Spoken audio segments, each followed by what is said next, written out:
धर्मवीर की कहानी ऐसे ही थी। घरवालों के कहने में आकर उसने शादी कर तो ली थी और पत्नी के साथ अपना टूटा हुआ दिल जोड़ने की कोशिश कर रहा था। वह उसकी टाइप की नहीं थी। मर्द अगर किसी औरत से दिल से ना जुड़े तो वह रिश्ता ज़्यादा दिन तक नहीं चल पाता। इसी तरह धर्मवीर के ज़िंदगी में उसकी पत्नी की जगह थी। उनकी सुहाग रात भी अजीब हुई थी। उसकी पत्नी उन्हीं की तरह हाई सोसाइटी से थी। उसको खुली आज़ादी बहुत पसंद थी। धर्मवीर एक पुराने ख्याल का आदमी था। वह औरतों की बहुत इज्जत किया करता था, लेकिन वह जिससे मोहब्बत करता था उसको पा नहीं सकता था। धर्मवीर की शादी उसके स्टेटस के लोगों में ही हो गई थी, फिर भी वह अपनी शादी को बचाने के हक में रहता था। अपनी पत्नी की गलतियों को नज़रअंदाज करता और उसके करीब जाने लगा था, क्योंकि उसकी पत्नी शादी के दिन ही अपने दोस्तों के साथ विदेश घूमने चली गई थी। उसका कहना था कि मैं किसी कैद में नहीं रहना चाहती, और शादी के एक हफ्ते के बाद उसने घर में कदम रखा था। ये बात धर्मवीर को बहुत बुरी लग रही थी। रात के 2 बज रहे थे जब उसने घर में कदम रखा था, और उसने बियर भी पी रखी थी। आते ही बिस्तर पर गिर पड़ी थी। धर्मवीर, जो शादी के एक हफ्ते के बाद भी अपनी पत्नी का इंतज़ार कर रहा था, पर आज वह जिस हाल में लौटी थी उसे ये सब अच्छा नहीं लग रहा था। वह बाथरूम में जाते फ्रेश होकर बात गाउन पहनते बिस्तर पर यूं ही गिर गई थी। उसका गाउन उसके जिस्म से इधर उधर पड़े थे। धर्मवीर उसके कपड़ों को ठीक करने लगा। तभी उसके अंदर का मर्द जाग चुका था, और वह उसकी धर्मपत्नी थी। पहली बार वह अपनी धर्मपत्नी के साथ बहक गया था, और उस रात उसने अपनी पत्नी के साथ सुहाग रात मनाई थी। जो दिल से तो नहीं था, लेकिन शायद उसे उस वक्त उसके जिस्म की ज़रूरत थी। उसके कपड़े ठीक करने के चक्कर में वह उसके इतने करीब जा चुका था। उसने भी फुल बियर पी रखा था। वह भी अब धर्मवीर के जिस्म के आग को बुझा गई थी। उसे तो इसी तरह की मोहब्बत चाहिए थी, लेकिन धर्मवीर को उसकी एक भी आदत अच्छी नहीं लगती थी। आखिरकार उसकी उस रात की गलती से उसकी पत्नी प्रेग्नेंट हो गई थी, और वह किसी भी हाल में अपना फिगर ख़राब नहीं करना चाहती थी। उसका कहना था, ये बच्चा मैं पैदा नहीं करूँगी। धर्मवीर के एक गलती की वजह से ये बच्चा इस दुनिया में आ चुका था। वह अपने बच्चे से बहुत मोहब्बत करता था। उसने अपनी पत्नी से वादा किया था कि वह उसके बच्चे को जन्म दे देगी तो वह उसको डिवोर्स दे देगा, और आज उसकी पत्नी को गए हुए कई दिन बीत चुके थे, और आज उस बच्चे के लिए उसने दूसरी शादी की थी। पर धर्मवीर की किस्मत ही खराब थी। सोम्या एक बहुत ही चुलबुली लड़की थी। जीप में बैठते हुए सोम्या ने पलट कर देखा। रॉबिन अपनी स्कूटी स्टार्ट कर रहा था। सोम्या के गालों पर लाली छाई हुई थी। जल्दी से दुपट्टे को ठीक करके वो बैठ गई। अपनी मोहब्बत को किसी के सामने खोलना नहीं चाहती थी। ये तो उसकी किस्मत अच्छी थी, उस जीप में उसके गांव की कोई लड़की नहीं होती थी, और वैसे भी उस गांव से वह अकेले शहर पढ़ने जाया करती थी। सिर्फ एक वही थी जिस पर वह उस हवेली के लोगों की उस पर कृपा थी। उसके पापा को कहकर धर्मवीर ने उसे शहर के सबसे महंगे कॉलेज में दाखिला दिलवा दिया था। वह सिर्फ 20 साल की ही तो थी। बेहद खूबसूरत, बड़ी बड़ी काली आंखें, खूबसूरती तो जैसे उसके चेहरे से टपकती थी, मगर न जाने क्यों घर वापस जाने के ख्याल से उसका दिल हमेशा ही बुझ जाया करता था। गाड़ी ने उसे गांव जाने वाली बस स्टैंड पर उतारा तो वह बैग लिए अपना दुपट्टा संभालते हुए उतर गई। हवेली थोड़ी ही दूर पर थी। वह तेज तेज कदम उठाने लगी। आज कुछ देर हो गई थी। हवेली के दरवाजे पर कुछ अजीब सी भीड़ नजर आ रही थी। वह हैरान होती हुई अंदर दाखिल हुई। सामने ही उसकी माँ कलावती खड़ी थी। आ गई सोम्या, कितनी देर से तेरा इंतजार कर रहे हैं हम लोग, जल्दी अंदर आओ। कपड़े बदलकर कलावती ने सोम्या का बाजू पकड़ा तो वह हैरान हुई। माँ रोजाना तो आते के साथ किचन के कामों की एक लंबी लिस्ट थमा दिया करती थी, आज कपड़े बदलने को क्यों कह रही थी? लेकिन कलावती के पास सोम्या के सवालों का फिलहाल कोई जवाब नहीं था। उसे बाजू से घसीटते हुए वह अपने कमरे में ले गई। शानदार हवेली के एक साइड में बना हुआ एक छोटा सा कमरा, जहां सोम्या और उसके माँ बाप का थोड़ा सा सामान पड़ा हुआ था। वह हवेली की मेहरबानी से वे तीनों इस हवेली के कमरे में पिछले कई सालों से रह रहे थे। ये लीजिए, जल्दी से हाथ मुंह धो लो और ये कपड़ा पहनकर तैयार हो जाओ, हमारे पास ज़्यादा टाइम नहीं है, सोम्या की माँ ने कहा। तो सोम्या की आंखें बेयकीनी से फैल गई। कलावती ने कपड़ा उसे थमाया था। वह कोई आम कपड़ा नहीं था, वह शायद लहंगे का जोड़ा था, जो देखने में ही अंदाजा हो रहा था शहर के किसी महंगे बुटीक से खरीदा गया हो। मुझे आप दुल्हनों के ड्रेस क्यों पहना रही हैं? ये तो शादी का दुल्हन का लहंगा है, मैं इसे क्यों पहनूंगी? सोम्या की हैरानी भरी आवाज़ पर कलावती का दिल चाहा कि वह अपना सर पीट ले। तू क्यों नहीं पहनेगी? आज तेरी शादी है, और वह भी धर्मवीर के साथ। ये लहंगा धर्मवीर जी ने ही मंगवा कर दिया है, वरना हमारी इतनी औकात कहाँ कि हम ऐसा महंगा लहंगा खरीद सकें। न जाने कितने लाख का होगा। अब जल्दी करो, धर्मवीर का हुक्म है कि शाम से पहले ये शादी हो जानी चाहिए। सौम्या की आवाज़ थी जैसे कोई बम उसके कानों से फूट कर गई हो। उसकी आंखें बेयकीनी से फैल गई। ये क्या तमाशा है? मम्मी, मैं धर्मवीर से शादी क्यों करूँगी? हम उनकी हवेली में रहते हैं, इसका मतलब ये नहीं कि हमारी अपनी कोई ज़िंदगी नहीं है। सौम्या की बातों पर कलावती ने लपक कर उसको दोनों बाजू से दबोच लिया था। अपना मुंह बंद कर, कलमोही लड़की, भगवान तेरी किस्मत जगा रहा है और तेरी इस छोटी सी बलिदान के बदले जो फ़ायदा हमें मिलने वाली है उसके बारे में तुमने कभी सोचा? बरसों पुराना कर्ज है जो तेरे बूढ़े बाप से नहीं दिया गया और उसकी हड्डियां घिस गई है हवेली की सेवा कर करके। और हवेली के हमारे ऊपर कितने एहसान हैं, भूल गई है क्या तू? उन सब एहसान के बदले अगर उसने तेरा हाथ मांगा है तो मना करने की हिम्मत हम दोनों में तो नहीं। चुपचाप तैयार हो जाना। कलावती के बात पर सौम्या की बड़ी बड़ी आंखें आंसू से भरने लगी थी। दो टुक शब्दों में कहकर वह लहंगा और मेकअप का सामान उसके सामने रखते हुए कलावती कमरे से बाहर निकल गई थी। सौम्या का दिल चाहा वह फूट फूट कर रोते। उसे अपने किस्मत से हमेशा ही शिकायत रही। हवेली में वह एक फालतू टिश्यू पेपर की तरह पली बड़ी हुई थी, लेकिन अब उसकी ज़िंदगी का भी फैसला किया जा रहा था। उसने पलटकर उस लहंगे की तरफ देखा और तभी उसे एक जोरदार झटका लगा। उसे रॉबिन का ख्याल आया। शादी के सपने तो उसने सिर्फ रॉबिन के साथ ही तो देखे थे, तो फिर वो हवेली के धर्मवीर के साथ ये शादी कैसे कर सकती थी? सौम्या को घबराहट होने लगी। उसने जल्दी से अपना दुपट्टा लपेटा, मन में कहा मैं यहाँ से भाग जाऊंगी। चेहरे को दुपट्टे से छुपा लिया। अपने कमरे से बाहर निकल रही थी, लेकिन उससे पहले कि वह कदम बाहर निकालती, सामने ही हवेली की दो नौकरानी आती हुई दिखाई दे रही थी। उनका मुंह सौम्या की तरफ था। धर्मवीर ने ब्यूटिशियन को भेजी थी ताकि उसको दुल्हन बना दिया जाए। पंडित जी बस आने ही वाले हैं। नौकरानी की बात पर सौम्या जहाँ की तहाँ खड़ी रह गई। उसके आसपास घेरा बन चुका था। नौकरानियों ने जबरदस्ती उसको बाजू से पकड़कर ड्रेसिंग रूम में ले जाने लगी। अब सौम्या को अपने सारे रास्ते बंद होते हुए नजर आए थे। ना चाहते हुए भी वो मेकअप की कुर्सी पर बैठी रही। ब्यूटिशियन उसे तैयार कर रही थी। सौम्या बहुत ज़्यादा परेशान हो रही थी। वह धर्मवीर से शादी करने का सोच भी नहीं सकती थी। यूँ लग रहा था जैसे किसी को कोई गलतफहमी हुई होगी, मगर उसके सारे शक उस वक़्त मुंह मोड़ गए थे जब ठीक 1 घंटे के बाद हवेली की नौकरानियों ने उसे मंडप तक ले आए, जहाँ पर पंडित जी और धर्मवीर पहले से ही थे। जब पंडित जी ने कहा बेटा मंडप के पास बैठ जाओ, सौम्या जैसे गूंगी होकर खड़ी थी। सामने ही उसके बूढ़े माँ बाप खड़े थे। बाप के झुके हुए कंधे और कलावती के चेहरे पर झुर्रियाँ। घूंघट के पीछे सौम्या ने अपनी आंखें जोर से मींच ली। कांपते हाथ पैर के साथ वह उस मंडप में बैठ गई। फिर पंडित जी ने अपनी आगे की कार्रवाई शुरू की। फिर शादी संपन्न हो गई। उसे सभी आशीर्वाद दे रहे थे। सौम्या अब तो तेरे भाग जाग गए हैं, हवेली की मालकिन बन गई, धर्मवीर की पत्नी बन गई तेरी बेटी। लेकिन आखिर ये सब कुछ हुआ कैसे? मेरे तो समझ से बाहर था। ये पुरानी नौकरानी थी जो कलावती के कान में कुछ कह रही थी। कलावती ने कोई जवाब न दिया। न जाने क्या कुछ उसके कान में कहा। सौम्या का दिमाग जैसे काम करना भूल गया था। उसके दिमाग में धर्मवीर का सारा चेहरा घूम रहा था। लंबा चौड़ा आदमी, आंखों पर काला चश्मा। उसकी पर्सनालिटी बहुत शानदार थी। हमेशा चुप रहता था, कंधों पर ओढ़ी हुई शाल। वह उससे उम्र में कम से कम 15 साल बड़ा था। लोग एक एक करके कमरे से निकलते चले गए। वह कमरे में बिल्कुल अकेली बैठी थी। उसकी आंखों से आंसू टपक कर लहंगे पर गिर रहे थे। उसने ये सब कभी सपने में भी नहीं सोचा था। उसे धर्मवीर से बहुत नफरत महसूस हुई, जिसने उसके सारे सपनों को पल भर में तोड़ दिया था।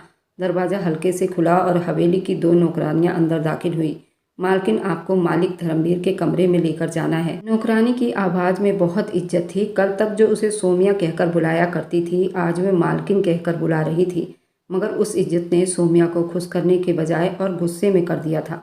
धर्मवीर के कमरे में जाने का ख्याल ही उसे बुरा लग रहा था। मगर नौकरानी आगे बढ़कर उसे उठा चुकी थी। दोनों तरफ से सहारा देकर उसे हवेली के अंदर ले आए। धर्मवीर का कमरा कहाँ था, ये बात अच्छी तरह जानती थी। सीढ़ियाँ चढ़ते हुए नौकरानी उसे धर्मवीर के कमरे में ले आई। कमरा बहुत खूबसूरत था। आज से पहले शायद सौम्या इस कमरे में कभी नहीं आई थी। आज तो इस कमरे को काफ़ी अच्छे से सजाया गया था। फूलों की सजावट कमरे को बिल्कुल अलग बना रही थी। एक नज़र देखने पर ही सौम्या को अंदाज़ा हो गया कि ये शादी इतनी भी अचानक नहीं हुई थी जितनी वो समझ रही थी। नौकरानी ने उसे बेड पर बिठा दिया और खुद कमरे का दरवाज़ा बंद करके बाहर चली गई थी। धड़कते दिल को संभालते सौम्या बिल्कुल सुन बैठी थी जब उसके छोटे से पर्स में रखा हुआ मोबाइल गुनगुनाने लगा, और वो बुरी तरह से डर गई थी क्योंकि ये मोबाइल शायद कलावती ने उसके पर्स में डाल दिया था। कांपते हाथों से सौम्या ने मोबाइल निकाला। सामने रोबिन का नंबर जगमगा रहा था। सौम्या की आंखों से आंसू बहने लगे। वह उसे क्या जवाब देगी? आज सुबह ही तो उसकी रोबिन से मुलाकात हुई थी। जब उसने उसे बताया था कि जल्दी उसकी नौकरी लग जाएगी तो फिर वह उसके घर रिश्ता भेज देगा। लेकिन यहाँ तो दुनिया ही पलट कर रह गई थी। कांपते हाथों से उसने मोबाइल साइलेंट पर करके उसे वापस पर्स के अंदर डाल दिया। उसका दिल चाहा कि वो फूट फूट कर रोए, लेकिन धर्मवीर के कमरे में सांस लेते हुए भी उसे घुटन हो रही थी। उसके निगाह में डर था। आखिर उसने ये सब कुछ क्यों किया था? उसने तो कभी सौम्या से बात तक नहीं की थी और फिर अचानक उससे शादी तक कर बैठा। बेड से टेक लगाकर सौम्या ने पलकें बंद कर ली। न जाने कब उसकी आंख लगी, उसे खबर नहीं हुई। हल्की सी आहट पर दरवाज़ा खोलकर धर्मवीर अंदर दाखिल हुआ था। उसकी निगाह सौम्या पर पड़ी। उसने अपना घूंघट उठा लिया था। बेड के किनारे से टेक लगाए वह उस अचानक शादी के बारे में सोचते सोचते सो चुकी थी। वह इतनी खूबसूरत लग रही थी, धर्मवीर को अपनी निगाह पलटना मुश्किल हो गया था। लेकिन उसी पल उसकी गोद में बड़ी मुश्किल से 6 महीने का प्रियांशु रोना शुरू कर दिया था तो वह चौंक सा गया था। सारे जज्बात पल भर में हवा हो गए थे। उसने जल्दी से प्रियांशु को कंधे से लगा लिया। वह रोने की तैयारी कर रहा था। बेड के पास जाते वह जोर से खांसा। सौम्या जो पहले से नींद में थी एकदम घबरा कर जाग गई। उसकी आंखें लाल हो रही थी। उसने नासमझी वाले अंदाज में बेड के साइड खड़े धर्मवीर को देखा, जिसकी गोद में नन्हा सा प्रियांशु रो रहा था। उसे भूख लगी थी और शायद उसका डायपर भी गीला हो रहा था। उसे चेंज करवा दो, वह धीरे से बोलते हुए कहा। धर्मवीर ने प्रियांशु को सौम्या की गोद में डाल दिया। वो हैरान परेशान कभी प्रियांशु को देखती, कभी धर्मवीर को। हमेशा की तरह ही लग रहा था। सफ़ेद रंग के कॉटन के कपड़े में उसकी शानदार पर्सनैलिटी बिना वजह ही कमरे में एक अलग रौब डाल रही थी। इतनी शानदार पर्सनैलिटी के लिए मगर उसका चेहरा गंभीरता से भरा हुआ था। वह चुप से बेड के किनारे की तरफ बैठ गया। सौम्या की आंखों में हैरानी की जगह गुस्से ने ले लिया। मुझे क्या पता इतने छोटे बच्चे के साथ क्या करते हैं, और अगर ये रो रहा है तो उसे नौकरानी को दे दो। मैं इसका डायपर कैसे बदलूंगी? सौम्या ने हैरानी से पूछा तो धर्मवीर के होठों पर धीमी सी मुस्कुराहट बिखर गई और वह उसकी तरफ पलटा और कहने लगा, मेरी हैसियत के हिसाब से मेरे बेटे को किसी नौकरानी की ज़रूरत नहीं। वह नौकरानी के हाथों में पले बड़े, इसलिए तो आज तुमसे मैंने शादी की है। अब तुम उसे माँ बनकर पालोगी। प्रियांशु मेरी जान है और इसमें मेरी जान बसती है। उसकी परवरिश और देखभाल के बारे में मुझे नौकरानी पर बिल्कुल भी भरोसा नहीं। अब ये तुम्हारी जिम्मेदारी है कि तुम इसका ख्याल रखोगी, उसका पूरा देखभाल करोगी। ये भूखा है, तुम कपड़े बाद में चेंज करना, पहले उसे दूध दे दो। धर्मवीर की आवाज़ पर सौम्या का दिल चाहा कि बच्चे को उठाकर ज़मीन पर पटक दे, लेकिन रोता हुआ प्रियांशु बार बार उसका दुपट्टा खींच रहा था। अगर आपको लगता है कि मैं आपके बच्चे की आया बनकर उसके कमरे में रहूंगी तो ये आपकी भूल है। मैं हवेली में रहती जरूर हूँ, लेकिन आपकी खरीदी हुई गुलाम नहीं। सौम्या के होठों से ऐसे शब्द निकले जिसने धर्मवीर के चेहरे पर बल डाल दिए थे। चेहरे पर एक अलग सी मुस्कुराहट उभरी, पर पल भर में वह गायब हो गई। वह एक झटके से उठकर खड़ा हुआ। मुझे नहीं पता कि तुम्हें तुम्हारी माँ ने क्या कहा है और क्या नहीं, लेकिन याद रखो इस शादी के पीछे मेरा सिर्फ एक ही मकसद था, मेरे बेटे प्रियांशु की देखभाल। अगर तुम एहसान फरामोश नहीं हो तो तुम्हें वह सब कुछ करना पड़ेगा जो मैं कहूँगा, वरना तुम्हें अच्छी तरह पता है तुम्हारे बूढ़े माँ बाप को मेरी कितनी बड़ी रकम वापस करनी पड़ेगी और तुम लोगों के ऊपर मेरे कितने एहसान हैं वह भी तुम भूल तो नहीं जाओगी। इसलिए चुपचाप प्रियांशु के कपड़े बदलो, उसे दूध पिलाओ। मुझे ना सुनने की आदत बिल्कुल भी नहीं है। वह गुस्से से कहता हुआ उस पर एक निगाह डालकर कमरे से बाहर निकलता चला गया था। सौम्या की आंखों से आंसू टूटकर गिरने लगे थे। छोटा सा बच्चा बार बार रो रहा था। सौम्या बिल्कुल झुंझला गई थी। उसका दिल चाहा बच्चे को एक जोरदार थप्पड़ लगाए, लेकिन ना जाने क्यों हाथ उठाते ही उसके दिल को कुछ हुआ था। उस नन्हे से बच्चे का इस सब में क्या गलती है? जो कुछ उसके साथ हुआ था उसके जिम्मेदार प्रियांशु तो नहीं था। ना चाहते हुए भी सौम्या ने उसे गोद में उठा लिया था। गोद की गर्माहट महसूस करते बच्चा चुप होने लगा। वह सच में भूखा था और उसका डायपर भी खराब हो रहा था। सौम्या ने साइड टेबल पर निगाह डाली।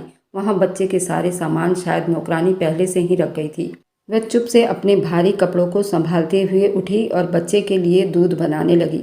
उसे दूध पिलाकर उसका डायपर बदलकर जब उसने प्रियांशु को अपनी दाईं तरफ लिटाया तो वह गहरी नींद में सो चुका था। सौम्या के होठों पर एक मुस्कुराहट बिखर गई थी। बच्चे तो वैसे ही अच्छे लगते हैं। जरा से उस काम ने उसे थका दिया था। घड़ी में रात के 2 बज रहे थे। यूं ही बेड के सिरहाने टेक लगाकर उसने एक बार फिर अपनी आंखें बंद कर ली। जिंदगी ने अचानक ऐसा पलटा खाया था, वह खुद हैरान थी। उसकी पलकें बोझल होने लगी थी और आंखों के सामने बीते हुए दिन घूमने लगे थे। वह एहसान जिनका थोड़ी देर पहले धर्मवीर उसे ताने देकर गया था, उसे किसी गर्म सलाखों की तरह चुभने लगे थे। सौम्या को याद था जब वो 10 बरस की थी, तब एक रात उसका बाप रमेश घबराए हुए अंदर घर में दाखिल हुआ। उसके पसीने छूट रहे थे। सौम्या की माँ कलावती ने लपक कर पानी का गिलास उसे दिया था। क्या बात है रमेश, तुम इतने घबराए हुए क्यों हो? लेकिन उसके हलक से तो पानी भी नीचे नहीं उतर रहा था। बहुत बड़ी गलती हो गई कलावती। दूसरे गांव वाले सुरजीत के साथ जहां मेरा खेत है उससे थोड़ी बहुत बहस पर हमारी लड़ाई हो गई और मैंने हाथ में पकड़ा हुआ कुदाल उसके सर पर दे मारा। उसका सर फट गया है। वह तो मौके पर ही मर गया था। उसके घर वाले उसे उठाने आ गए होंगे। मैं बड़ी मुश्किल से भागता हुआ यहाँ तक आया हूँ। कुछ ही देर में शायद पुलिस मुझे पकड़ने आ जाए। मुझे कुछ समझ नहीं आ रहा मैं भाग कर जाऊँ कहाँ। रमेश फूट फूट कर रो रहा था। कलावती के भी होश उड़कर रह गए थे। 10 साल की सौम्या हैरान निगाहों से माँ और बाप दोनों को देख रही थी, जो रात के उस पहर उस मुसीबत में परेशान हो गए थे। और फिर उनके दिमाग में अपने हवेली के मालिक का ही ख्याल आया था। दोनों रात के उस पहर सौम्या के हाथ थामे हवेली में जा पहुंचे थे। धर्मवीर के पिता उन दिनों शायद बहुत बीमार थे। वे सो रहे थे, लेकिन उनका जवान बेटा धर्मवीर उस वक्त जाग रहा था। रमेश की बात पर वह कुछ देर सोचता रहा, मगर जवानी का जुनून था। उसने अपने गांव के रमेश का साथ देने का फैसला कर लिया। उसने रमेश के घर को, उनके बच्चे और बीवी को अपने घर में ठहरा लिया। दूसरे गांव के लोग उसे पकड़ने के लिए आए थे, लेकिन अपने रुतबे और पैसों के बलबूते पर धर्मवीर ने मामले को दबा दिया था। धर्मवीर के पापा को ऐतराज हुआ भी था तो अपने बेटे के सामने कुछ नहीं कह सका था। धर्मवीर ने रमेश के वफादारी के हैसियत से उनको अपने घर में रख लिया था। वह दिन भर हवेली के काम काज करता। उसकी एक छोटी सी ज़मीन थी जिसकी खेती बाड़ी से अपना गुजारा चला लेता था। हवेली के पीछे ही एक कमरा उन्हें रहने के लिए दिया गया था। उस साल बाढ़ ने रमेश के तैयार फसल को बर्बाद कर दिए थे। वह रोता पीटता एक बार फिर धर्मवीर के पास हाजिर हो गया था। अब हवेली का हर चीज़ धर्मवीर के देख रेख में था। एक बार फिर उसने रमेश की मदद की और उस हवेली में हमेशा के लिए नौकरी पर रख लिया था। दोनों तेजी से उम्र की सीढ़ियां चढ़ रहे थे। वह जानती थी उसका बाप नकारा है, बस वह हर दिन हवेली के कहीं किसी कोने में खटिए पर पड़ा रहता है। काम करता भी है तो एहसान चढ़ाकर, लेकिन न जाने धर्मवीर उस पर इतना मेहरबान क्यों होता था। उसने उसकी हर गलतियों के बावजूद भी उसे कभी हवेली से ना निकाला था, बल्कि हर बार कर्ज मांगने पर वो बड़ी रकम दे दिया करता था। कलावती हवेली के कामकाज करती, सौम्या अपनी स्कूल की किताबें पढ़ती रहती। वह अक्सर ही हवेली के पिछले आंगन में बैठकर पढ़ाई करती थी। आते जाते धर्मवीर की निगाह उस पर पड़ती थी, लेकिन उसने कभी सौम्या से बात तक नहीं की थी। गांव वाला स्कूल पूरा हुआ तो सौम्या के आंसुओं को देखते हुए कलावती ने खुद धर्मवीर से बात की थी, और धर्मवीर जो सीधे मुंह किसी से बात भी नहीं करता था, उसने एक बार फिर शहर के कॉलेज में सौम्या का एडमिशन दिलवा दिए। बल्कि उसने उसके लिए गाड़ी का भी इंतजाम कर दिया। उनके गांव की एक लड़की शहर लाने और ले जाने की जिम्मेदारी एक ड्राइवर को सौंप दी थी। सौम्या तो खुश थी, चाहे जिस वजह से भी सही, लेकिन फिलहाल धर्मवीर ने उसकी इच्छा पूरी की थी। वह खुशी से अपनी पढ़ाई पूरी कर रही थी।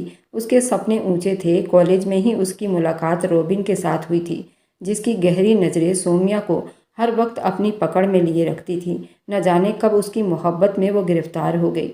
दोनों तेजी से एक दूसरे के नज़दीक आए थे और अब सौम्या पढ़ाई पूरी करते ही उसके साथ शादी की इच्छा कर रही थी। रात का आखिरी पहर था जब धीरे से दरवाज़ा खोलकर वह अंदर दाखिल हुआ। ना चाहते हुए भी उसकी निगाह बेड तक गई थी। वह बेखबर सो रही थी। प्रियांशु भी नींद की गहराई में था। एक सुकून भरी सांस धर्मवीर के होठों पर आई थी। हारे हुए अंदाज में चलता हुआ वह सामने सोफे पर जाकर बैठ गया। नाइट बल्ब की मध्यम रोशनी में सौम्या के चेहरे की खूबसूरती बखूब नजर आ रहे थे। धर्मवीर की निगाहें उसके चेहरे पर टिकने लगी। उसकी निगाहों में तड़प थी, मोहब्बत थी। वो बेकाबू हो उठा और धीरे धीरे चलता हुआ बेड के साथ आकर खड़ा हो गया। उसके सांसों की आवाज़ कमरे में गूंज रही थी। क्या तुम्हें कभी मेरी आंखों में वह सब नजर नहीं आया सौम्या, जो मैं हमेशा तुम्हारे लिए महसूस किया करता था? मेरी तड़प, मेरी मोहब्बत, बचपन से लेकर आज तक हर जगह मैं तुम्हें तलाश करता रहा हूँ। तुम इतना अनजान क्यों बन रही हो? गहरी सांस लेता हुआ पलटकर दोबारा सोफे पर जाकर बैठ गया था। उसके निगाहों में वो बीते हुए सारी रातें घूमी थी। जब पहली बार रमेश उसके घर आया था, 10 बरस की सौम्या उसके साथ थी और उसकी निगाहों में इतना डर था, और जिस तरह उसने अपने बाप की उंगली थाम रखी थी धर्मवीर का दिल मोम हो गया था। शायद वह रमेश के लिए तो इतना बड़ा कदम ना उठाता, लेकिन न जाने उस छोटी सी बच्ची में ऐसा क्या था। धर्मवीर ना चाहते हुए भी उसके माँ बाप की मदद करता था और फिर वे लोग उसी के हवेली में रहने लगे। आते जाते धर्मवीर उसे देखता रहता था। सौम्या हमेशा अपने लगन में अपने छोटे से कमरे को सजा संवार रही होती थी, कभी अपनी किताबें खोल कर बैठी होती। उसे पढ़ने का ज़्यादा शौक था। धर्मवीर का ये मामूली सा पसंद कब प्यार में बदल गया, उसे खुद भी पता नहीं चला। वह 24 साल का हुआ तो हवेली वालों को उसकी शादी की फिक्र लगने लगी, मगर वह कैसे बताता कि उसकी मोहब्बत तो सिर्फ मामूली सी मछुआरे की बेटी है। वह उसके जैसे खूबसूरत लड़की उसने कभी अपने जीवन में नहीं देखा था। ना चाहते हुए भी उसने माँ के सामने अपनी इच्छा रख दी और फिर तो जैसे एक तूफान ही आ गया था। मछुआरे की बेटी से शादी करेगा, हमारी नस्ल को दाग लग जाएगा। धर्मवीर, तुमने इसलिए उन लोगों को यहाँ रखा हुआ है। वह रमेश कामचोर हिलकर काम तक नहीं करता, उसका सारा खर्चा तुम खुद उठाते हो। यहाँ तक तो बात ठीक थी, लेकिन उस लड़की के साथ तुम्हारी शादी नहीं हो सकती। भूल जाओ इस बात को। मैं अपने परिवार में इतना बड़ा दाग बर्दाश्त नहीं कर सकती। माँ ने उसे सख्ती से मना कर दिया था। धर्मवीर को लगा शायद बाप से बात करेगा तो वो मान जाएंगे, लेकिन उन्होंने पत्नी से भी ज़्यादा गुस्सा दिखाया था। यहाँ तक कि उन्होंने धर्मवीर को साफ साफ कह दिया था अगर वह अपनी बात से पीछे ना हटा तो वो सौम्या और उसके घर वालों को जान से मार डालेंगे। धर्मवीर का सांस सीने में ही कहीं गुम हो गया था।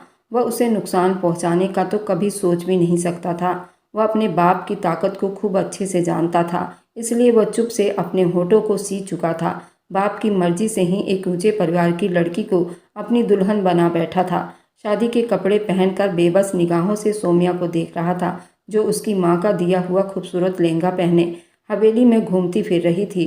शायद धर्मवीर का दिल ही था जिसने कभी अपनी पत्नी को स्वीकार नहीं किया था, इसलिए शायद उसकी शादी 1 साल भी नहीं चली। 1 साल के बाद ही 1 महीने का प्रियांशु को धर्मवीर के हाथ में थमाकर इस हवेली से चली गई थी। उसने खुद उससे डिवोर्स ले ली थी। वह पल धर्मवीर को किसी क़यामत की तरह टूटे थे। अब बाप की मृत्यु हो चुकी थी, माँ चारपाई पर पड़ी थी, हवेली का सारा भार उसके कंधों पर आ गया था।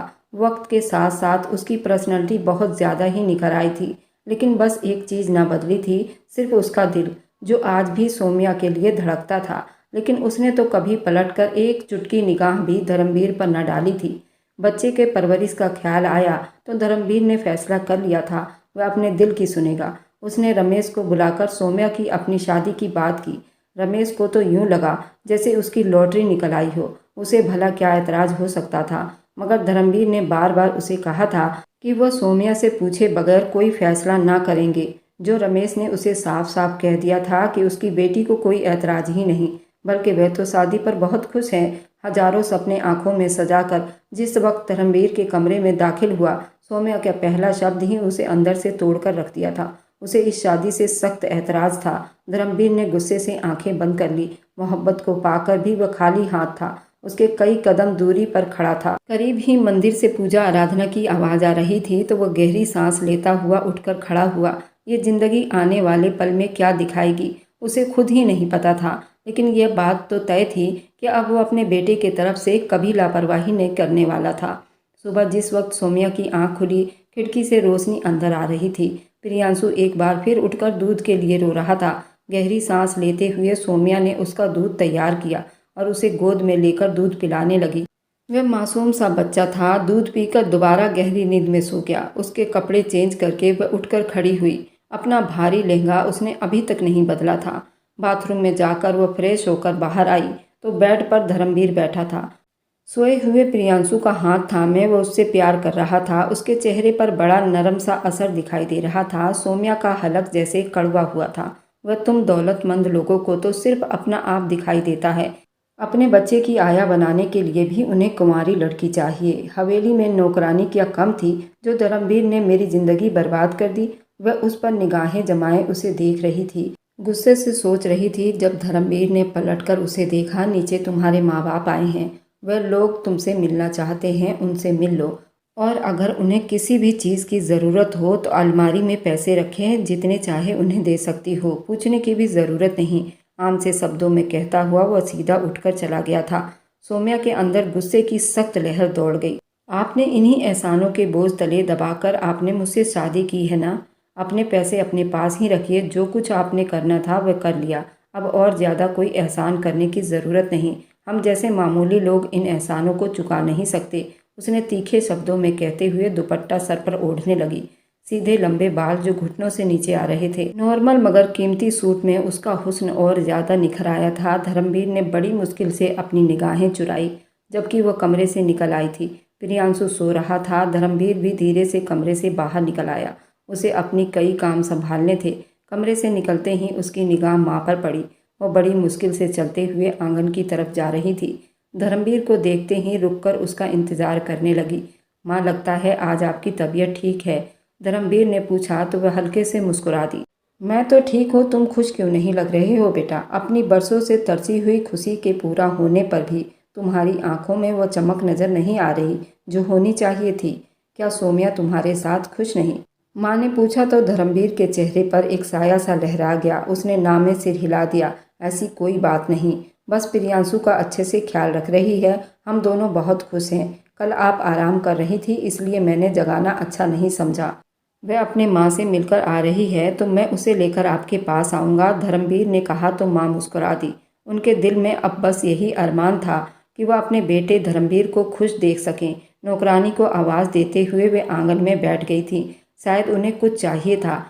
धर्मवीर चुप से हवेली से बाहर निकल गया। सोम्या सीढ़ियाँ उतरकर नीचे आई तो सामने ही बड़े हॉल के कमरे में कलावती रमेश खड़े। सोम्या को देखते ही कलावती लपक कर आगे बढ़ी। वह कहने लगी, इतने खूबसूरत कपड़े पहने हैं मेरी बेटी ने। मेरी बेटी के तो भाग चमक गए। आज तो महारानी लग रही है। अब तो इस हवेली की मालकिन बन गई। अब तो इसी तरह महंगे और खूबसूरत जेवर पहनकर इधर से उधर फिरती रहेगी। कलावती बार बार उसको नीचे से ऊपर तक निहार रही थी, पर सोम्या को बहुत दुख हो रहा था। ये जेवर तो नौकरानी उसके कमरे में रख गई थी और उसने कहा था, माँ का हुक्म है कि बहू इस सोने के जेवर को जरूर पहन ले। जबकि रमेश और कलावती तो उसके बदले हुए हैसियत को देखकर ही खुश हो रहे थे। बेटा, अब तो धर्मवीर तेरा पति बन गया है। किसी अच्छे मौका को देखकर उसे मेरा सारा कर्जा माफ़ करवा देना और हो सके तो उसे कहना कि कुछ पैसे मुझे दे दे। मैं नई ज़मीन खरीदना चाहता हूँ। अब हवेली के एक कोने में मछुआरे की तरह रहना मुझे अच्छा नहीं लगता। भला मेरी बेटी हवेली की बहू है और मैं तुम्हारा मछुआरे वाला आम काम करूँ? ये मुझे अब शोभा नहीं देता। रमेश लालची अंदाज में कह रहा था। सोम्या का खून खौल उठा। बस करिए मम्मी पापा, पहले ही आप लोगों ने अपने मुनाफे के लिए मुझे कुर्बान कर दिया है। मामूली से पैसे और उस एक कमरे के बदले आपने अपनी बेटी धर्मवीर के हवाले कर दिया, ये जाने बगैर कि वो पहले से शादीशुदा है और एक बच्चे का बाप भी है। मेरी उसके उम्र में कितना फ़र्क है। मैं उसे पसंद नहीं करती, लेकिन आप लोगों ने मुझसे पूछना भी अच्छा नहीं समझा। अब मैं उसकी गुलाम बनकर सारी ज़िंदगी बिताऊंगी, क्योंकि इसने हम पर बहुत एहसान किए हैं। मेरी कुर्बानी तो आप लोग दे ही चुके हो। अब और ज़्यादा मुझसे कोई उम्मीद मत रखो। आंखों में आंसू भरे उसने जोर से माँ का हाथ झटक दिया, जबकि कलावती और रमेश शर्मिंदा से हो रहे थे। सोम्या और ज़्यादा एक पल खड़ी न रह सकी थी, इसलिए पैर पटकती हुई वापस अपने कमरे में चली आई थी। उसे रह रहकर रोबिन की याद आ रही थी।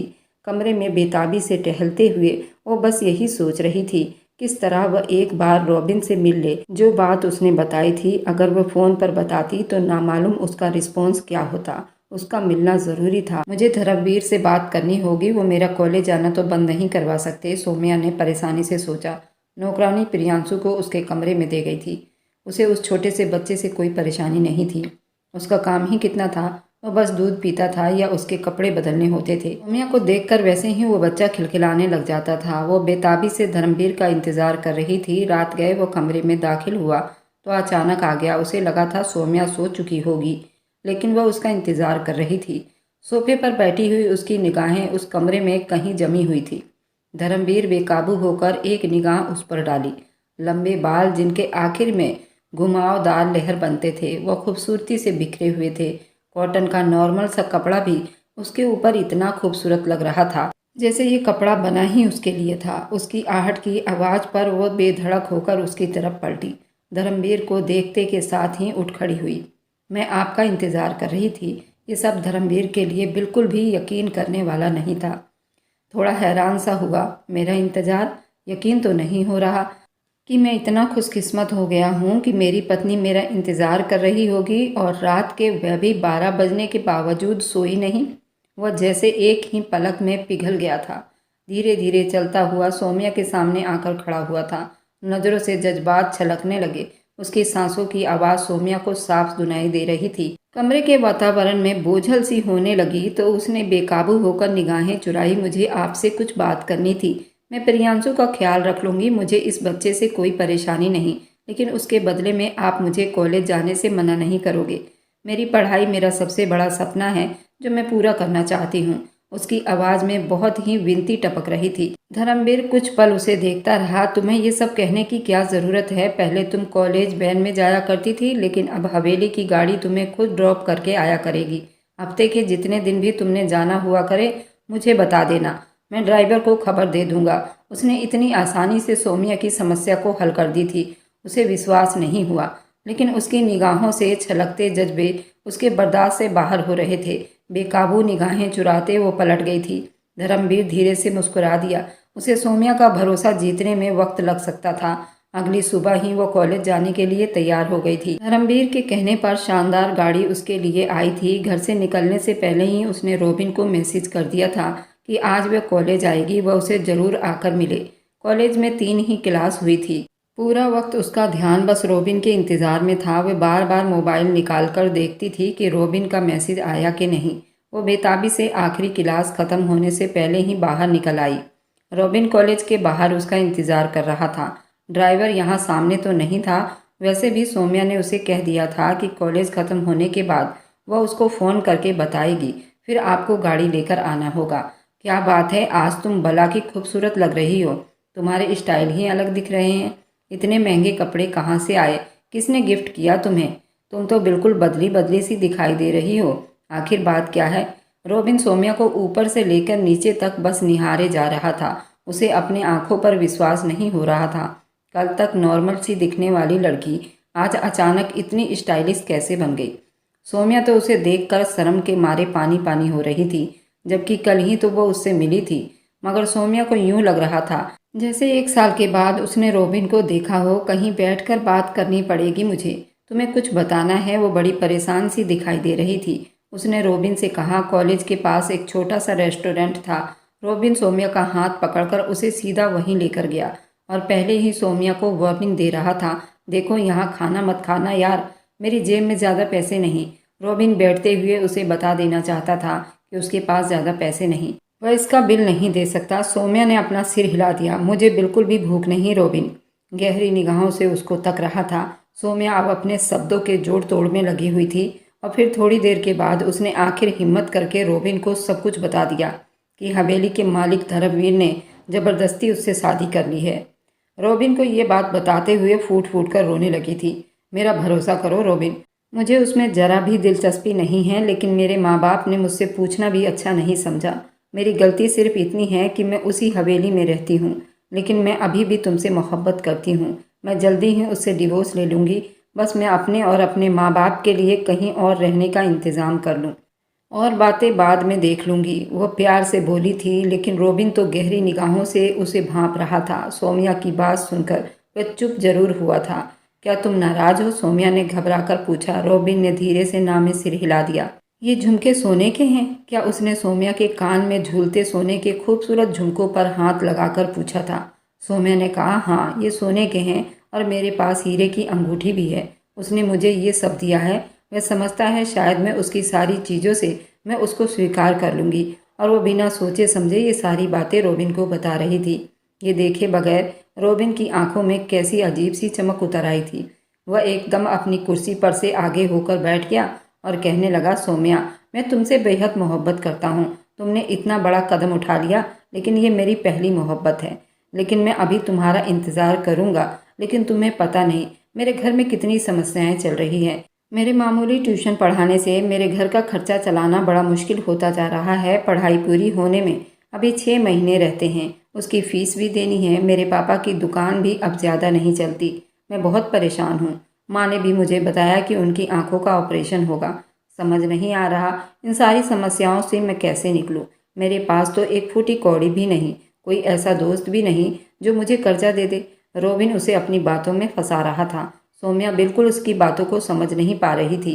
उसने आज से पहले अपनी किसी भी समस्या को इतना खुलकर नहीं बताया था, लेकिन वह तो बेचैन हो उठी थी। उसका हाथ लपक कर अपने पर्स में गया था, जहाँ नोटों की एक गड्डियाँ अलमारी से उठाकर उसने वैसे ही डाल ली थी, क्योंकि धर्मवीर ने उसे समझाया था, ये पैसे रख लो, शायद इनसे तुम्हारे किसी समस्या का हल निकल आए।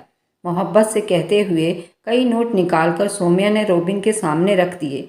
रोबिन कहने लगा, नहीं नहीं, तुम मुझे लालची समझ रही हो, मैं ऐसा बिल्कुल भी नहीं हूँ। रोबिन ने अपना हाथ पीछे भी ना हटाया और धीरे से बोलकर चुप हो गया, लेकिन ज़बरदस्ती सौम्या ने उसे वह नोट थमा दिए थे।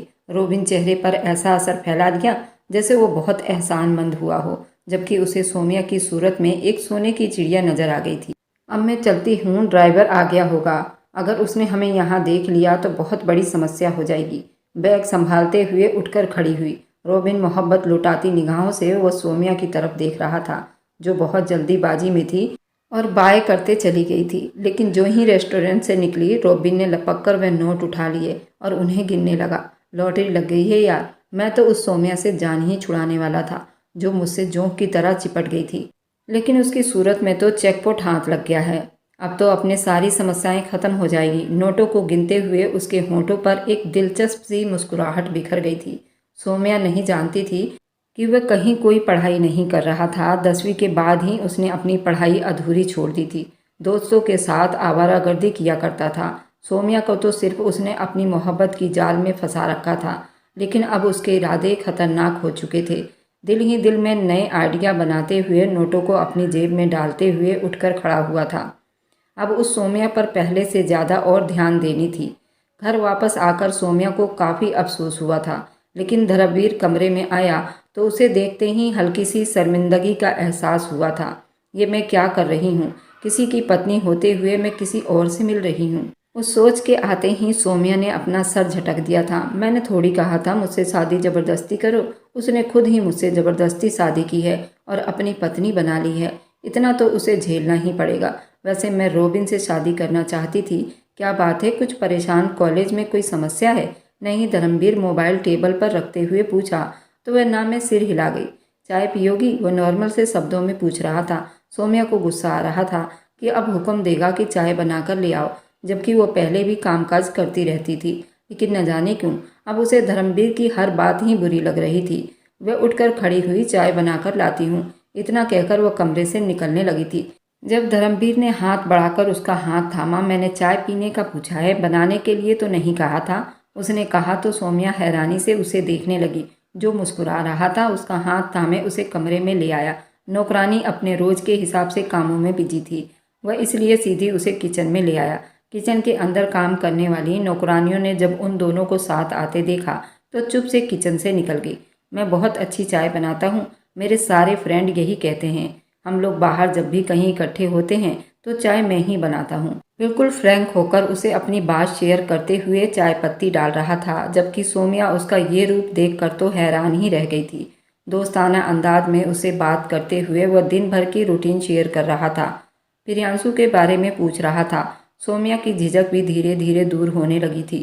प्रियांशु के बारे में बात हुई तो सौम्या मुस्कुराकर उसे बताने लगी, प्रियांशु बहुत प्यारा बच्चा है, लेकिन थोड़ा सा कमज़ोर है। मुझे लगता है उसको डॉक्टर को एक बार चेक करवा लेना चाहिए। क्या पता उसके अंदर ब्लड कम हो, वरना 6 महीने का बच्चा अच्छा खासा दिखाई देता है, उसने तो आम से शब्दों में कहा था। लेकिन धर्मवीर हैरानी में घिरकर उसे देखने लगा। उसने बिल्कुल किसी माँ जैसी फिक्र दिखाई थी। ये अंदाज धर्मवीर को बहुत अच्छा लगा।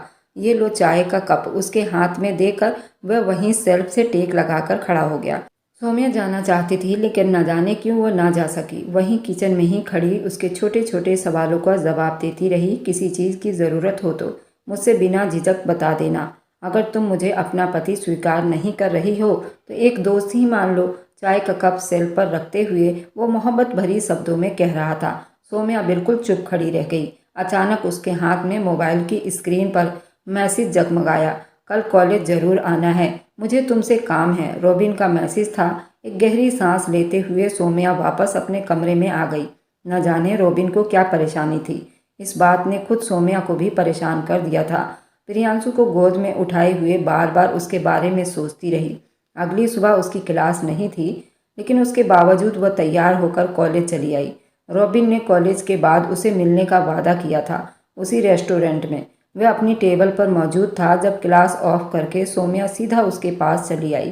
क्या बात है, तुम कुछ परेशान लग रहे हो, सौम्या ने मोहब्बत से पूछा, जबकि वो गहरी निगाहों से उसको ऊपर से लेकर नीचे तक देख रहा था। सफ़ेद रंग के कपड़े, मगर कीमत खुद ही बता रहे थे। सौम्या की हैसियत बदल चुकी थी। मुझे तुम्हें ये सब कुछ कहना अच्छा तो नहीं लग रहा, लेकिन मैं क्या करूं, मैं बहुत परेशान हूं। असल में तुम्हें पता है कि मैं किराए के मकान में रहता था। मकान मालिक ने पिछले कई महीनों का किराया ना देने के कारण हमें वहां से निकालने की धमकी दी है। मुझे तो ये समझ नहीं आता कि मैं अभी तक अपना घर ही नहीं बना पाया हूँ। तुम्हें कहाँ लेकर जाऊँगा? अब तो तुम्हारे रहन सहन भी बदल गए हैं। पता नहीं तुम्हें कहाँ रखूँगा। हाथों को मसलते हुए वो बड़ी एक्टिंग से सौम्या को अपनी बातों की तरफ ध्यान दिलवा रहा था, जबकि सौम्या उसे परेशान देखकर खुद भी परेशान हो गई थी। अचानक कैसे मकान मालिक ने तुम लोगों को निकालने का कह दिया? तुम लोग कई साल से वहाँ पर रह रहे हो और पहले तो तुमने कभी नहीं बताया कि तुम्हें इतनी ज़्यादा समस्या है, सौम्या ने कहा तो रॉबिन ने फीकी सी हंसी हंसकर बोलने लगा, मुझे कभी एहसास ही नहीं हुआ। अब जब तुम्हारा इतनी हैवी पर्सनैलिटी देखता हूँ तो मेरे अंदर एहसास होता है कि मेरे पास तो तुम्हें देने के लिए कुछ है ही नहीं। सबसे बड़ी फिक्र तो मेरे सर पर अब घर की है। न जाने अब मैं अपने बूढ़े माँ बाप को लेकर कहाँ जाऊँ। वह बराबर अपने हाथों को मसलते हुए कह रहा था। सौम्या परेशान हुई, लेकिन कोई रास्ता तो होगा, कोई ना कोई तरीका तो निकल ही जाएगा। कितने पैसे चाहिए तुम्हारे मकान मालिक को? रॉबिन के होठों पर मुस्कुराहट बिखर गई। यही तो वह सुनना चाहता था। कुर्सी पर आगे होकर उठकर बैठ गया। मकान मालिक अपना घर किसी को बेचना चाहता है। अगर मेरे पास इतने पैसे हो तो मैं उसके घर को ही खरीद लेता। इतना बड़ा घर तो नहीं है जिसमें तुम्हें मैं खुश रखूं। अगर उसको खरीद लिया तो मुझे किराए की समस्या से छुटकारा मिल जाएगी। तुम इतने बड़े बंगले में रहती हो, मेरे साथ उस घर में तो तुम्हारा गुजारा नहीं हो पाएगा, रॉबिन ने मोहब्बत भरे शब्दों में कहा तो सौम्या के गालों पर लाली सी पड़ गई। मैं तुम्हारे साथ कहीं भी बिता लूँगी। फिलहाल सिर्फ अपने परेशानी का हल सोचो। अगर तुम्हें पैसों की ज़रूरत है तो फिक्र मत करो, मुझे सिर्फ अपनी देने वाली रकम बताओ, मैं अरेंज कर दूंगी, उसने कहा तो रॉबिन भरपूर अंदाज में मुस्कुरा दिया था। यही तो वो चाहता था। सौम्या, अभी तो मुझे कम से कम 50 लाख रुपए चाहिए। उसने जांचती हुई निगाहों से सौम्या को देखा था, जिसके चेहरे पर परेशानी सी फैल गई थी। इतनी बड़ी रकम कैसे दे पाऊंगी? मेरे पास इतनी बड़ी रकम नहीं है। हाँ, मेरे पास कुछ ज्वेलरी है जो मुझे धर्मवीर ने शादी के टाइम में पहनाए थे, वह बहुत सारी है। उन सबको बेचकर तुम अपना काम पूरा कर सकते हो, सौम्या ने कहा तो रॉबिन ने अपने चेहरे पर थोड़ी सी एक्टिंग के असर फैला दिए थे। थैंक यू सौम्या, तुम कितनी अच्छी हो। तुम फिक्र मत करो, मैं जल्दी ही तुम्हें उस बंगले से और उस धर्मवीर के चुंगल से आज़ाद करवा लूँगा। नौकरी लगते ही मैं तुम्हारे माँ बाप से तुम्हारा हाथ भी मांग लूँगा और फिर तुम भी सबको ये कह देना तुम उसके साथ नहीं रहना चाहती। इस तरह हम दोनों एक हो जाएंगे, रॉबिन ने कहा तो सौम्या मुस्कुरा दी। हाँ, बस यही तो एक उम्मीद थी उसके अंदर, लेकिन न जाने क्यों उसे किसी बात की डर सता रही थी। उसने रॉबिन को पैसे के लिए मना क्यों किया था, जबकि उसे अच्छे से पता था धर्मवीर की अलमारी में कई लाख रुपए यूं ही रखे हुए थे। अगर वह उसे एक बार भी कहती तो बिना सवाल किए वह उसे सारे पैसे दे सकता था। रॉबिन से जल्दी ही बातचीत खत्म करके वह उठ खड़ी हुई। वापस हवेली में आकर भी परेशान ही थी। फिर रात गए उसने फैसला कर ही लिया था कि वह सारे जेवर जो धर्मवीर ने उसकी शादी के दिन पहनाए थे, सोने के कई जेवर, वो सब एक जगह इकट्ठी करके उसने रख ली थी। वह रॉबिन को परेशानी में नहीं देख सकती थी। उसने फैसला कर लिया था कि कल सुबह ही ये सब कुछ ले जाकर वह उसके हवाले कर देगी। कॉलेज बैग में सारी चीज़ें रख कर पलटी ही थी कि दरवाज़ा खोलकर वह अंदर दाखिल हुआ। सौम्या का दिल उछलकर हलक में आ गया। शर्मिंदगी का एहसास उसके अंदर पैदा हुआ। ये सब कुछ मैं क्यों कर रही हूँ? ऐसा लग रहा है जैसे मैं चोरी कर रही हूँ। ये सब चीज़ें तो धर्मवीर की है। अगर मैं उसे अपना पति स्वीकार नहीं करती तो उसकी चीज़ों पर भी मेरा कोई हक नहीं। ये सोच उसको अंदर ही अंदर खा रही थी, जबकि धर्मवीर अपने अंदर उभरते प्यार को लेकर आस्तीन मोड़ता सीधा उस तक चला आया था। क्या बात है सौम्या, तुम सोई नहीं क्या? तुम्हें प्रियांशु ने अभी तक जगा के रखा है? उसने एक निगाह बेड पर चुप सोए प्रियांशु की तरफ डाली। सौम्या कुछ न बोली और बस बुत बनी धर्मवीर को ही देखी जा रही थी। वह चौंक सा गया, फिर उसके होठों पर एक मुस्कुराहट दौड़ गई। इतने गौर से देख रही हो, क्या मैं बहुत अच्छा लग रहा हूँ? वह धीरे से चलता हुआ उसके पास आकर खड़ा हो गया।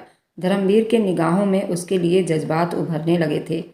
जब भी उसके सामने आता बरसों पुरानी मोहब्बत उसके अंदर जन्म लेने लग जाती थी। वह चाहकर भी सौम्या को नज़रअंदाज नहीं कर सकता था। उसने हाथ बढ़ाकर धीरे से सौम्या का हाथ पकड़ा। उसके हाथों की गर्मी ने सौम्या को चौंका दिया। बुखार है क्या आपको? उसने पूछा तो धर्मवीर ने धीरे से हंस दिया। कसम से आज लगा है कि तुम मेरी पत्नी हो। सुबह से बहुत बुखार में पड़ा हुआ हूँ, पर किसी ने नहीं पूछा था। सिर्फ तुम इकलौती हो जिसने मेरा एहसास किया। चलो धन्यवाद। अगर तुम इस तरह मोहब्बत से पूछती रहो तो मेरा दिल चाहता है कि मुझे और जोर से बुखार आ जाए। शरारत से कहता हुआ उसके तरफ झांका था। सौम्या हड़बड़ाकर पीछे हट गई थी। उसके इस तरह रिएक्ट करने पर धर्मवीर भी थोड़ा सावधान हो गया। अपने आप को संभाल लिया। धर्मवीर के निगाहों में फिर उसके लिए जज्बे उछलने लगे थे। प्रियांशु के रोने की आवाज़ आ रही थी। वह मुड़कर बेड तक चली आई। धर्मवीर कुछ पल तक उसे देखता रहा, जो अब मोहब्बत से प्रियांशु को गोद में लिए बैठी थी। उसका दूध तैयार कर रही थी। न जाने कब हमारी दूरियां खत्म होंगे। गहरी सांस लेता हुआ बाथरूम में जा घुसा था। वापस निकला तो सौम्या प्रियांशु को सुलाने की तैयारी कर रही थी। बेड के साइड पर टेक लगाकर काफ़ी देर उसके फ्री होने का इंतज़ार करता रहा। उसी बीच उसकी आंख लग गई। सुबह वो कमरे में ही सो रहा था जब सौम्या उठ गई। उसके कॉलेज जाने का टाइम हो रहा था। रोज़ तो उसके जाने से पहले ही वो कमरे से जा चुका होता था। आज शायद खराब तबीयत की वजह से अभी तक घर में ही था। सौम्या के यूं धर्मवीर को छोड़कर जाते हुए अजीब लगा। लेकिन रॉबिन बार बार मैसेज कर रहा था। उसे आज पैसे हर हाल में चाहिए थी। ना चाहते हुए भी वो बैग लेकर सीढ़ियाँ उतरकर नीचे चली आई। जाते हुए उसका सामना उसकी सासू माँ से हुआ था। सौम्या ने उनका पैर छुआ। सासू माँ ने ढेरों आशीर्वाद दिए। तुम्हें देखकर मुझे अफसोस होता है। काश मैं अपने धर्मवीर की बात पहले मान लेती। जबरदस्ती उसकी कहीं और शादी ना करवाती। वह अपनी बरसों से दबी मोहब्बत को पा लेने पर आजकल कितना खुश है। उसे इतना खुश देखने की तो हमेशा मेरी इच्छा रहती थी। मुझे तो लगा वह सिर्फ जुबान से ही बातें बनाता था। उसे सौम्या से बहुत मोहब्बत है, लेकिन वह तो सच में तुम पर अपनी जान निछावर करता है। भगवान तुम दोनों की जोड़ी हमेशा सलामत रखे। माँ शायद उनके कमरे की तरफ जा रही थी। उसे तैयार होकर नीचे उतरते देखकर बेकाबू होकर मोहब्बत से कहने लगी, जबकि सौम्या तो गूंगी सी हो गई थी। धर्मवीर उसे सालों से मोहब्बत करता था। ये सब तो उसके लिए जानलेवा था। वह मुट्ठी बंद किए बुत बनी खड़ी थी जब अचानक माँ ने उससे पूछा, तुम कॉलेज जा रही हो क्या? सौम्या को शर्मिंदगी सी होने लगी। जी आज कॉलेज में ज़रूरी टेस्ट है इसलिए जा रही हूँ, उसने कहा तो माँ सर हिलाने लगी। वह अंदर कमरे में चली गई थी जबकि सौम्या तेजी से बाहर निकल आई। पता नहीं क्यों आज दिमाग दो हिस्सों में बटा हुआ था। माँ की बातों ने उसके दिमाग में एक तूफान सा उठा दिया था। लेकिन सर झटकते हुए वह गाड़ी से बाहर झांकने लगी।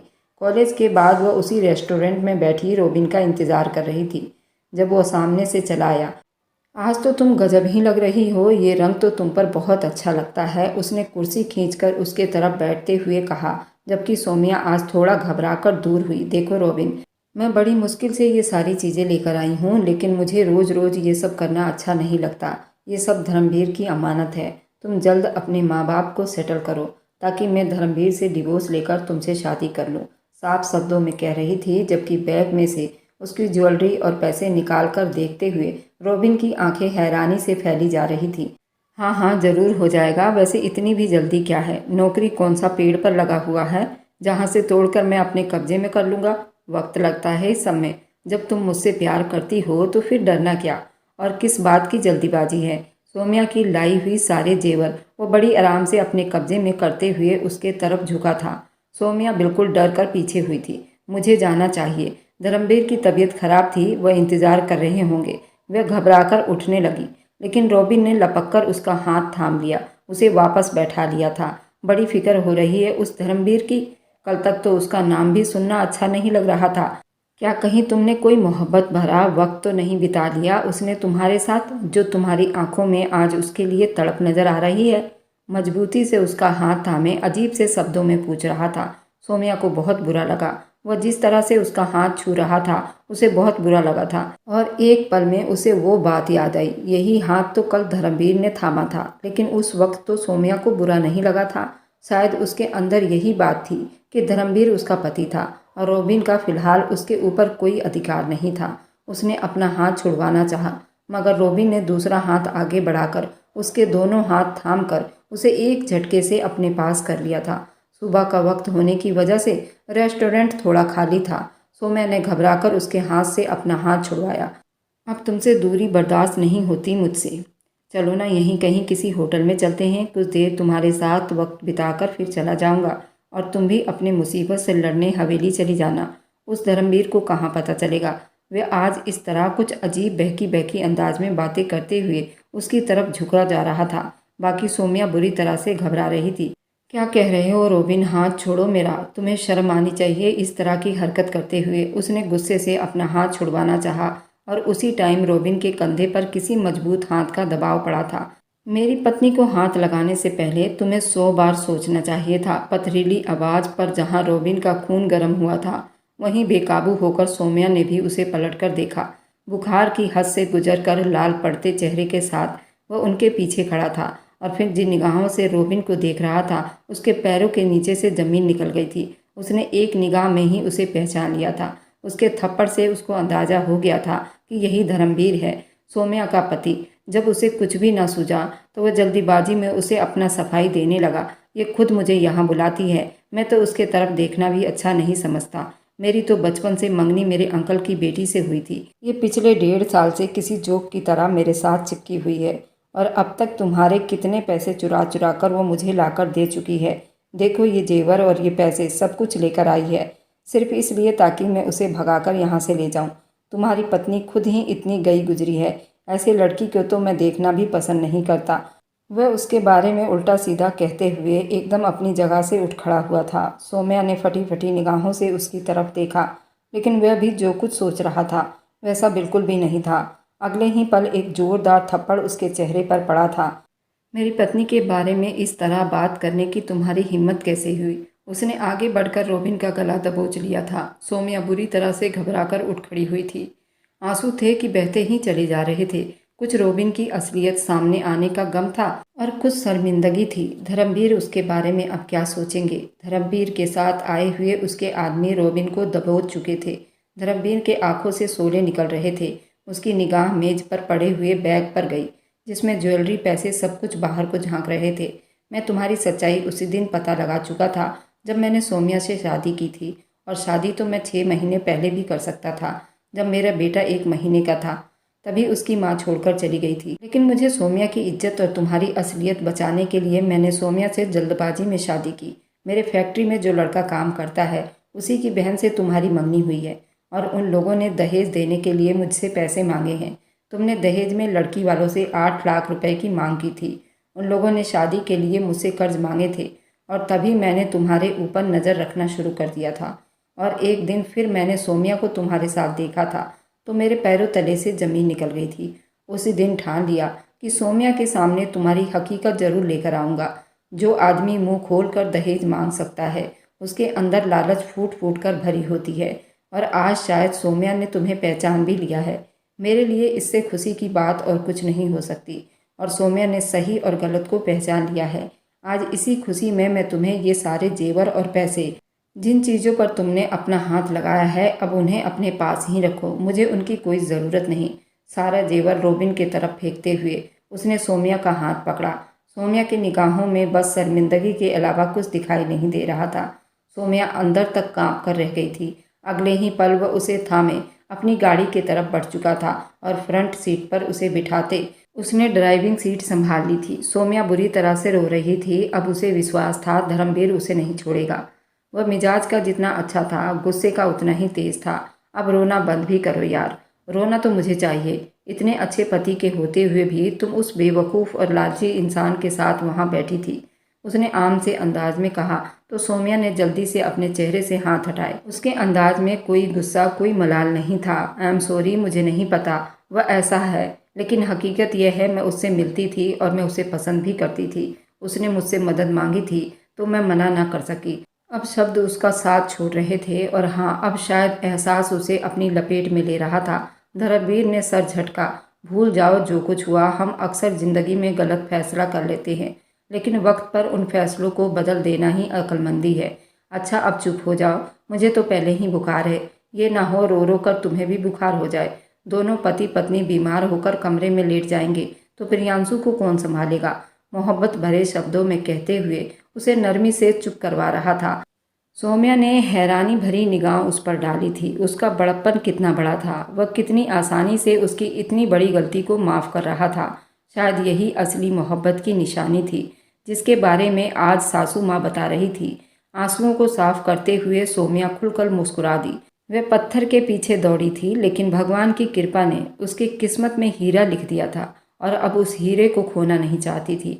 शायद यही विधि का विधान था। घर पहुंचे तो प्रियांशु बहुत जोर से रो रहा था। उसने प्रियांशु को गले से लगा लिया और तड़प कर रोने लगी। उसने अपने पति धर्मवीर को भी अपने सीने से लगा लिया। उसने कहा कि मैं तुम दोनों को छोड़कर कहीं नहीं जाऊंगी। तुम दोनों ही मेरी दुनिया हो और तुम दोनों मेरी पूजा भी। उसने प्रियांशु को दूध पिलाकर सुला दिया था। उसके बाद वह धर्मवीर से गुस्से में बोलती हुई उसे डॉक्टर के पास जाने के लिए बोल रही थी, जो कि धर्मवीर को आज बहुत बुखार था। फिर धर्मवीर उसके तरफ मुस्कुराते हुए डॉक्टर को कॉल मिला दिया। जब डॉक्टर ने आकर धर्मवीर को चेक किया तो उसे बहुत तेज़ बुखार थी। डॉक्टर ने उसको दवाई दी थी और उसे परहेज भी बताया था। अब धर्मवीर के सर में बहुत दर्द हो रहा था, लेकिन वह अपनी पत्नी सौम्या से ये नहीं बता पा रहा था। सौम्या ने उसके दिल की धड़कन को महसूस कर लिया था। उसके करीब जाकर उसका सर दबा रही थी, जो कि धर्मवीर को ऐसा लग रहा था कि आज उसने पूरी दुनिया को फतेह कर लिया है। आज उसका बचपन का खोया हुआ प्यार उसके सामने, उसके इतने करीब और उसकी सेवा में लगी हुई थी। उसने एक अच्छे आदमी का चुनाव किया था। वक्त ने इतना टाइम लगा दिया उनको एक पास करने में। यही शायद असली मोहब्बत होती है, जिसमें जुदाई, इंतजार, तड़प, हर चीज़ मोहब्बत करने वाले के नाम कर दी जाती है। और धर्मवीर ने बिना किसी लालच के उसका ध्यान रखा, बिना किसी कीमत के उस पर अपना प्यार लुटाया। यही तो असली प्यार होता है, जो धर्मवीर अपनी पत्नी सौम्या से करता था। सौम्या को भी इस बात का अब एहसास हो रहा था। असली मोहब्बत इसी को कहते हैं। आप लोगों से मैं जानना चाहती हूँ, जो मोहब्बत की डेफिनेशन मैंने दी है, क्या सच में यही असली मोहब्बत है, या फिर आपकी नज़र में कौन सी मोहब्बत सच्ची होती है? मुझे कमेंट में ज़रूर लिखिएगा। मुझे तो ऐसा लगता है मेरे पति धर्मवीर जैसा मोहब्बत आज तक दुनिया में शायद धर्मवीर ही करते हैं। नहीं तो सिर्फ हर जगह मोहब्बत के नाम पर मोहब्बत की मांग होती है। क्या मैंने सच कहा है? कमेंट में मुझे ज़रूर बताइएगा। और अगर आज की कहानी अच्छी लगी है तो मेरे चैनल को लाइक और सब्सक्राइब करते जाएं।